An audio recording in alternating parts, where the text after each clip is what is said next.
Hello guys, pag-usapan lang natin ang breaking news, Catherine Bernardo Renewal BPI Bangko. Finish na Catherine Bernardo contract signing renewal with BPI Direct Bangko.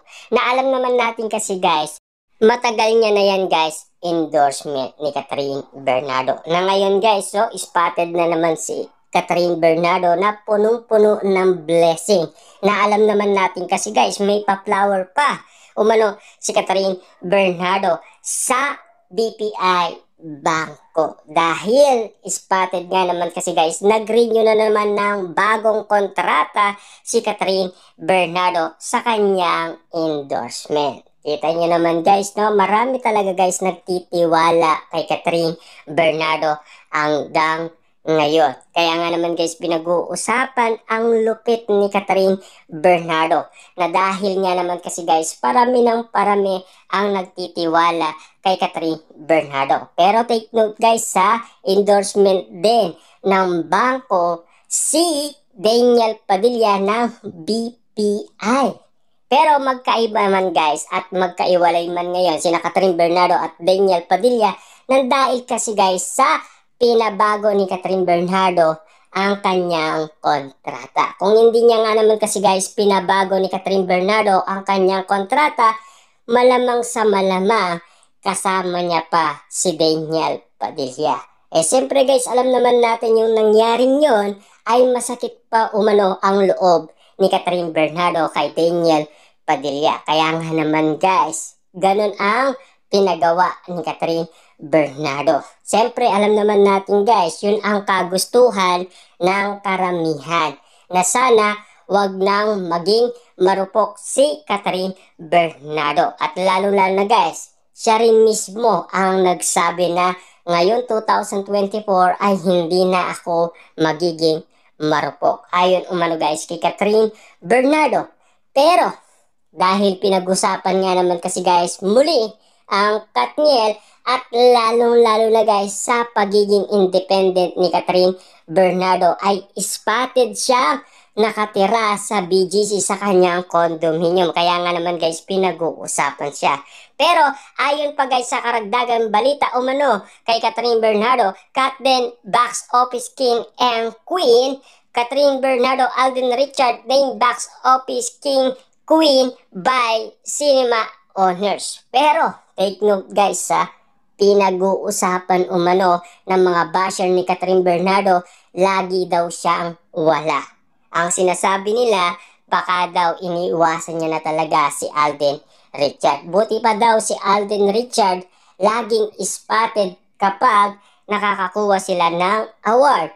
Ayon pa umano guys sa mga basher ni Catherine Bernardo, hindi niya daw pinag-alagaan ang kanyang pinag-irapan sa movie na Hello, Love Again. Dati daw ay lagi siyang spotted pero ngayon mukhang hindi na daw siya seryoso sa kanyang tagumpay nang dahil sa Hello, Love Again na naging parte ng buhay ni Catherine Bernardo. Ayon pa umano guys sa latest episode ng balita, ayon sa kanila guys, Catherine Bernardo, Ladine Lustre may lihim na collaboration. Na alam naman natin kasi guys, naispatan ng mga netizens na parehas na lugar umano guys ang kuha kina Catherine Bernardo at Ladine Lustre. Ibig sabihin, akala ng iba magtatambal sila sa movie o teleserye. Pero ayon naman kasi guys sa iba, baka commercial, movie o teleserye. Pero pasok pala guys ang commercial. Kasi guys, no, kung ibabalik natin noon sina Catherine Bernardo at si Julia Montes noong sila ay bata pa, yan din ang simula nila. Siyempre nakilala sila sa ongoing Bulilit hanggang sa maging mag-close umano guys sina Catherine Bernardo at Julia Montes. Ganyan din kasi guys ang starting nila.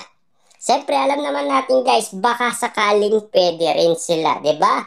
Siyempre si Julia Montes guys at Catherine Bernardo noon, ang dami na nilang nagawang project, teleserye, movie spotted na yan guys na nasilayan na natin at nakita na natin. At ayon pa umano guys sa karagdagan balita, Catherine Bernardo ayaw na talagang makita si Alden Richard. Yan kasi guys ang breaking news na exclusive na pinag-uusapan, pinagkakaguluhan at pinagpepestaan ng karamihan. Kaya nga naman kasi guys, lahat ng bali-balita umano sa social media ay pinag-uusapan natin para at least guys, malaman ninyo kung ano ang saloobin ng lahat ng tao. At lalong-lalo na kung ano ang reaction nila kung bakit nga naman guys, umiiwas daw si Catherine Bernardo. Pero, nagkataon lang daw, 'di ba? Kasi nakalendaryo na daw ang schedule umano ni Catherine Bernardo kasi meron daw siyang pinag-aandaan endorsement. At ayon pa umano guys sa pasabog ng balita, Catherine deadma na kay Alden Richard. Pasabog ng balita guys, Catherine Bernardo iniiwasan si Alden Richard. Siyempre guys, alam nyo na kung ano ang kadahilanan ni Catherine Bernardo kung bakit wala siya. At kung bakit nga naman kasi guys, napag-usapan yung sa Manila Bulletin at lalong-lalo na guys, yung ginanap umano sa Cine Expo kung bakit wala si Catherine Bernardo.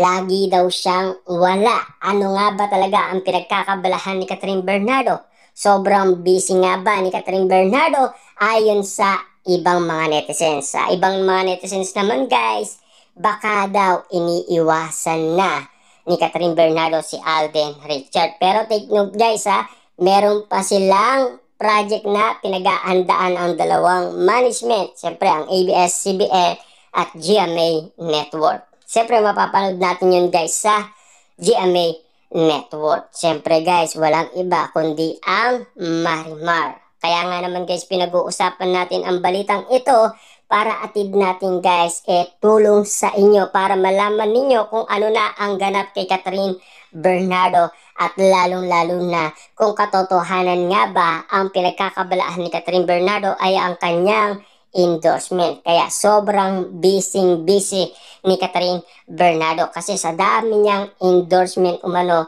ay tinawag na siyang Queen of Commercial si Catherine Bernardo kasi marami na siyang tinalong mga artistang tulad ni Marian Rivera and Curtis Baisganda sa paramian umano guys ng mga endorsement. Kaya tinawag na siyang Commercial of Queen.